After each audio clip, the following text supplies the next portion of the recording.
Hola, ¿cómo les va? Bueno, me cebo un mate y les cuento un poco, eh, trataré de explicarles el capítulo 10 de teorías del libro de Klimovsky, Las desventuras del conocimiento científico. Bien, recuerden lo siguiente. Ahí tengo una luz en el fondo, así que mejor que me acerque. Klimovsky es filósofo y como les dije personalmente, él va a explicar y va a comparar a otros filósofos de la ciencia, epistemólogos, y sus posicionamientos.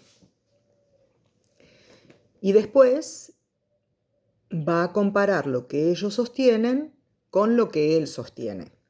Entonces, en función del nivel en el que estamos y de lo que necesitamos comprender en este momento, eh, traten de no empantanarse siguiendo eh, los, las otras corrientes, lo que sostienen los otros autores que él trae, sino lo que él sostiene, ¿sí? Porque si no, puede ser que se embarulle. Entonces, para evitar eso, por ejemplo, fíjense, eh, presten atención a lo siguiente, que es uno de estos ejemplos.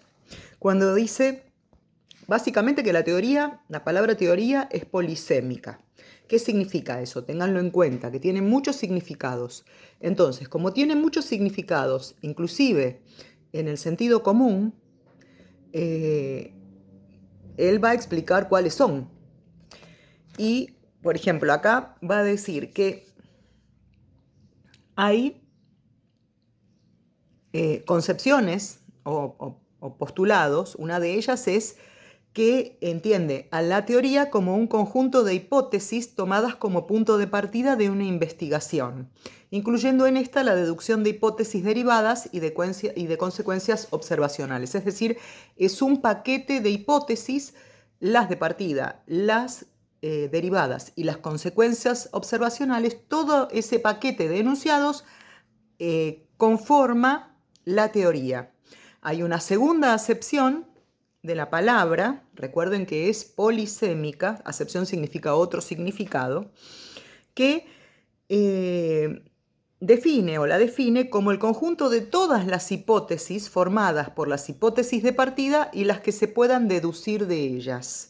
O sea, una teoría en este sentido estaría integrada, dice, por un cuerpo potencialmente infinito de hipótesis, porque, bueno, las hipótesis de partida pueden tener como consecuencia infinitas posibles hipótesis derivada. En este sentido va a decir Klimovsky que esta es la definición a la que él adscribe o con la que coincide. De teoría, por supuesto, ¿no? Entonces, eh, también va a hablar de tres perspectivas. Una que considera una teoría como constituida o conformada por enunciados empíricos básicos, es decir, enunciados generales, estadísticos o probabilísticos que describen regularidades empíricas, es decir, regularidades es algo que se repite cuando se observa, ¿no? Entonces hay otra segunda acepción también en este sentido, que dicen que, a ver, déjenme ver, que prefieren utilizar la palabra teoría para referirse solamente a hipótesis o conjuntos de hipótesis de tercer nivel, dice, pero que por lo menos aparece en estas hipótesis un término teórico, porque para quienes sostienen esto, las regularidades empíricas, el hecho de que se compruebe al experimentar una hipótesis y se compruebe varias veces, eso significa una regularidad empírica, no alcanza para que sea una teoría.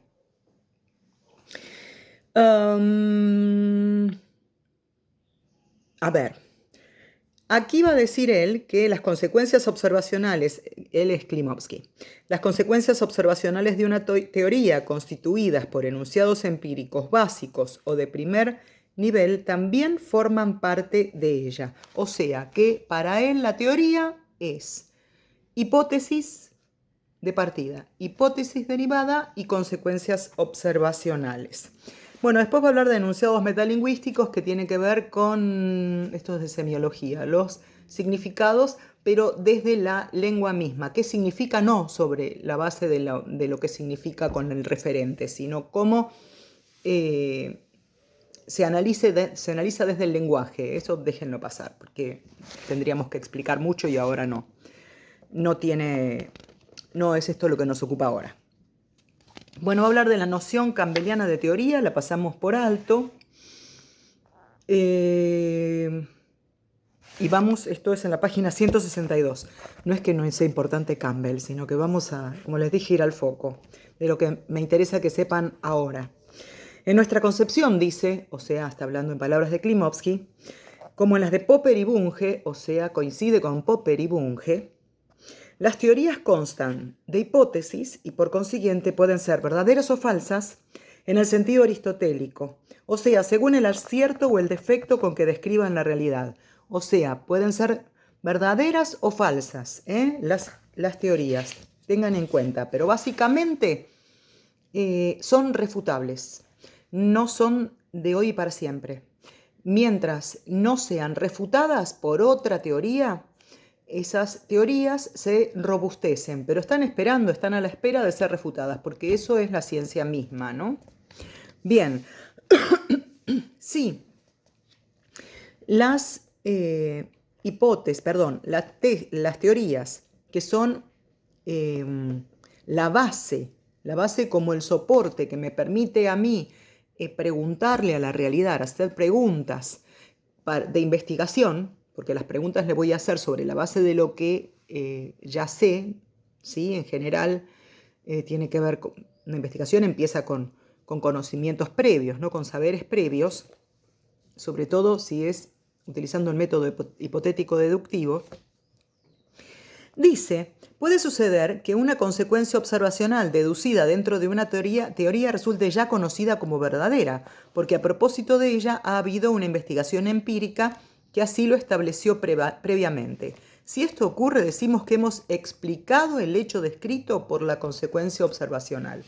¿Se entiende? La consecuencia observacional explica la teoría. ¿Sí? Esto es una explicación científica, pero puede pasar que no se pueda explicar en la base empírica en el momento, sino que se pueda hacer formalmente y que eso pueda llegar a ocurrir en el futuro. ¿Sí? Entonces, la ciencia tiene una base predictiva, es decir, por supuesto rigurosa, no es un horóscopo, no es una predicción, una profecía ni una predicción del horóscopo. Tiene tiene una base rigurosa que puede ser a futuro, pero también puede ser en el pasado.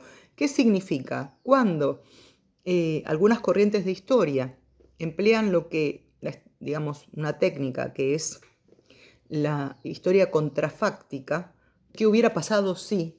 En ese caso, dice la predicción, se llama retrodicción, es decir, plantea una predicción en el pasado. Bien.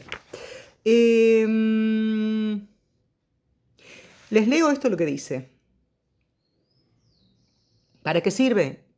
Básicamente la consecuencia observacional es para verificar la teoría, ¿no?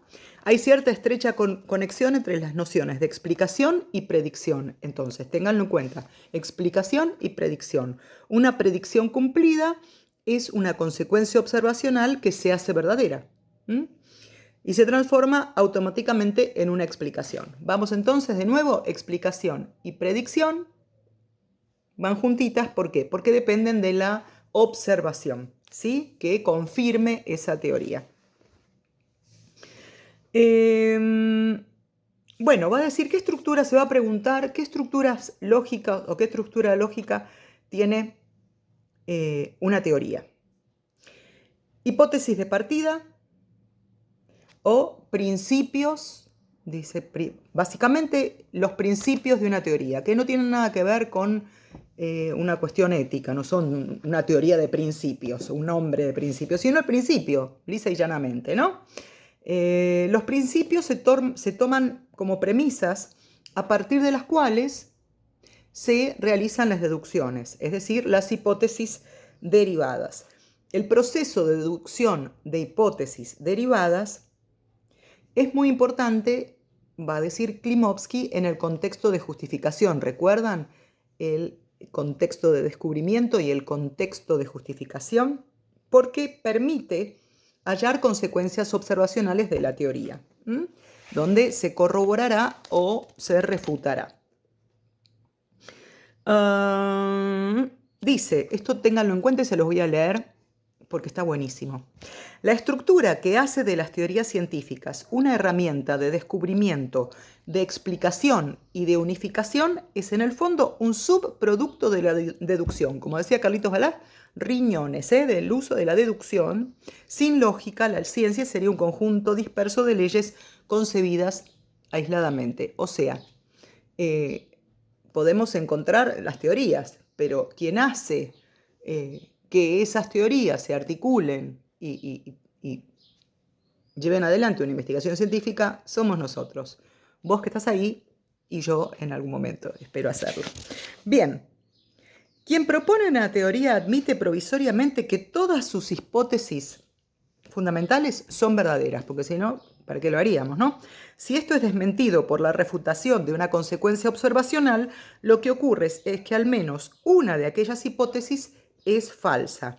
Quizás no sea una, sino varias o todas. Y cuando una teoría fracasa, porque eso es lo que pasa, que la teoría fracase, se inicia un tipo de investigación peculiar, va a decir Klimovsky, que consiste en tratar de establecer qué hipótesis son culpables y cuáles pueden ser conservadas. Esto entre nosotros no se lo digan a nadie porque generalmente las investigaciones necesitan dinero.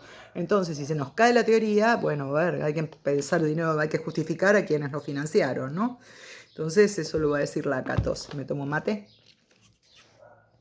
Empezamos así, que son las hipótesis ad hoc, las que se cayeron, no la teoría que es el núcleo duro, hay que defenderlo con uñas y dientes. Acá Klimovsky va a tirar un palo a la teoría psicoanalítica. ¿Por qué va a decir? Porque, de hecho, algunos coinciden en que la teoría psicoanalítica no es tal.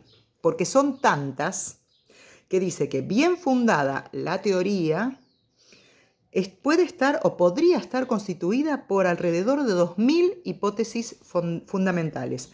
Algo así como una conspiración total de errores, dice. Bien, requisitos metodológicos de las teorías.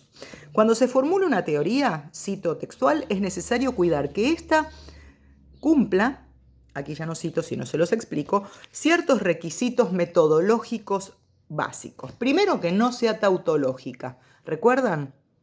¿Puede ser? Sí, esto es así porque es así. Es o sería, la tautología es esto, tanto el antecedente como la consecuente es lo mismo. Esto es así porque es así. No debe ser. Una teoría no puede ser tautológica. Además, tampoco puede ser, digamos, inconsistente o que se contradiga. O sea, puede estar o no estar. Y no. ¿Puede llover o no? Bueno, tampoco. La prohibición de que en una teoría haya hipótesis contradictorias o hipótesis que se contradicen entre sí no rige solo para sus principios, sino también para todas sus hipótesis derivadas. Por eso recuerden lo que les digo siempre, la importancia de el lenguaje en la ciencia. Una teoría no debe ser inconsistente. Estos dos obstáculos del lenguaje, del uso del lenguaje, la tautología y la contradicción, le plantean inconsistencias a la teoría. Y un tercer requisito para la constitución de una teoría científica se relaciona con la contrastabilidad, o sea, debe ser satisfecha para asegurar su carácter científico. Una teoría es aceptable desde el punto de vista metodológico si tiene consecuencias observacionales. Si es absolutamente teórica, no funciona. La palabra aceptable, va a decir Klimovsky, se refiere a que la teoría puede ser adoptada como tema de investigación y no a sus presuntos méritos en cuanto al conocimiento. Es decir, que sea valiosa o no, si no tiene consecuencias observacionales, no es pertinente, ¿no? Teoría y práctica, teoría y práctica es lo que hemos visto, el cuestionamiento de la neutralidad valorativa, que ya lo hemos visto con anterioridad y que armó semejante debate. Espero haber sido clara y que los y las ayude a ver para comprender el capítulo 10 del amigo Gregorio Klimovsky. Cuídense mucho. Chao.